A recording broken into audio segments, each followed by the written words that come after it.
Praise the lord. మరొకసారి ఉదయకాల సమయంలో అనుదిన ధూపవేదిక ద్వారా ప్రతిదినం వాక్యం వింటున్న మీ అందరికీ ప్రభు పేరిట వందనాలు తెలియజేస్తున్నాం. ఈ సమయంలో కూడా ఒక మాట చదువుకుందాం. కీర్తన గ్రంథం 138వ కీర్తన 6వ వచనాన్ని చదువుదాం.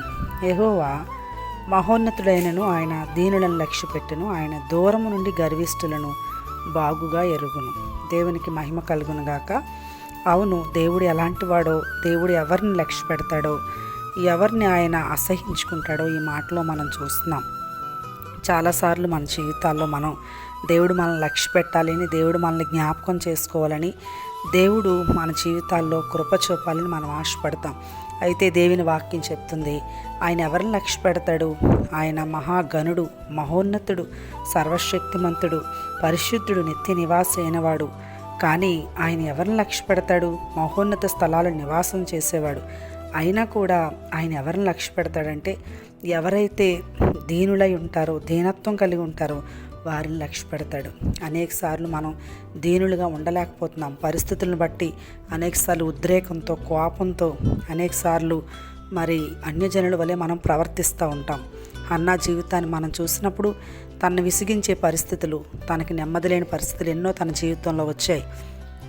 పెనిన్న తను విసిగిస్తూ కోపం పుట్టించుచూ వచ్చినని వాక్యంలో ఉంది. అయినా హన్నా అలాంటి పరిస్థితుల్లో కూడా తను దేవుని మందిరంకి వెళ్ళి, అలాగే దేవుణ్ణి ఆశ్రయించి, మరి సేవకుడు కూడా తనని అర్థం చేసుకోలేని పరిస్థితుల్లో కూడా దీనత్వంతో తను ఉన్నప్పుడు ఎంత అద్భుతంగా దేవుడు తన గర్భాన్ని దీవించాడు, తన గర్భాన్ని తెరిచాడు.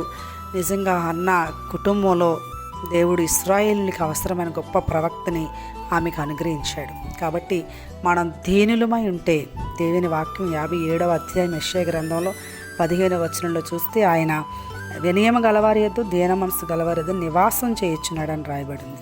కాబట్టి దేవుడు లక్ష్య పెడతాడు దీనులను, వాళ్ళ దగ్గర నివాసం చేస్తాడు. ఆయన మహోన్నతుడే. ఆయన ఎక్కడుంటాడంటే, ఎవరు దీనులై, ఎవరు వినయ విధేయతలు కలిగి ఉంటారో వారి దగ్గర ఉంటాడు.